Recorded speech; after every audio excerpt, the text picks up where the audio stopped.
everybody, my name is Lauren Fleur, and today I'm going to share the true story of Jadev Payeng, the boy who grew a forest, by Sophia Gholz, with comic illustrations by yours truly.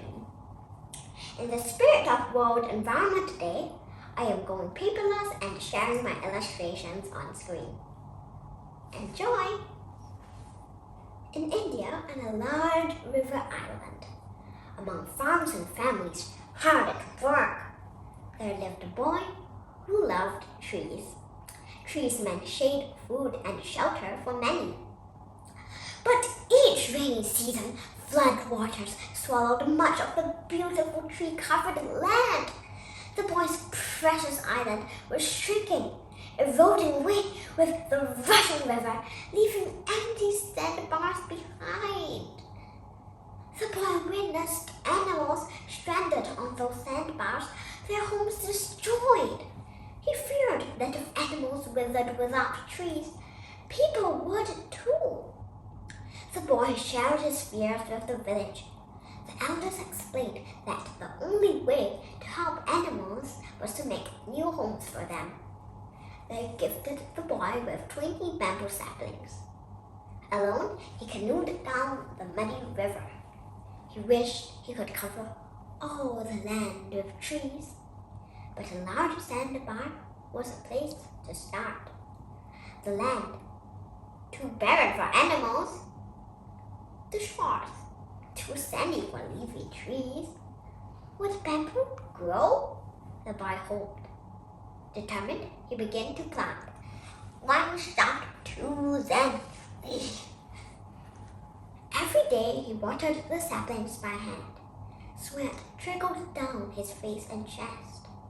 He built a watering system to help and lugged heavy buckets from the river.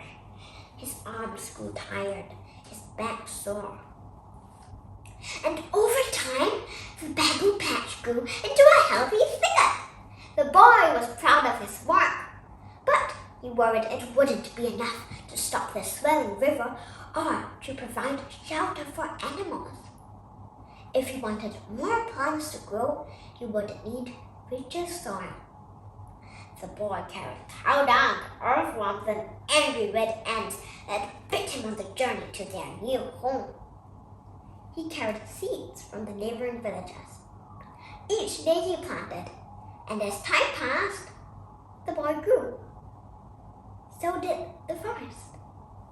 10 acres, 20 acres, then 40. Wildlife returned for the first time in many years. Buffaloes, one-horned rhinos, snakes, gibbons, migratory birds, and elephants. The man's forest teemed with life and diversity. Not everyone was happy. Fear swept over the village when tigers arrived. So, the man planted more grasses to attract small animals that would keep the tiger happy in the forest. Some wanted to harvest the forest to build homes, but the man was there to plant anew. Few thought that the forest would last, but the man believed in its strength. In India, on a large river island, among wildlife and trees as tall as buildings, there lives a man who has planted a forest called Malai, after a man named Jadev Payeng, who never stopped planting, pruning, and protecting. The end. I am very inspired by Jadev Payeng and his actions, because he planted a forest all by himself. If one person could do so much, imagine what we can do if everyone on Earth worked together to save our planet. Our planet is dying because of what we are doing to the environment. But the opposite is true too. Mother Earth can flourish because of us. This proverb rings true in my heart. The best time to plant a tree was 20 years ago.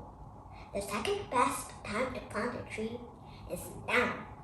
Now is the time for me to plant my own seed and begin my journey of making our planet greener one step at a time.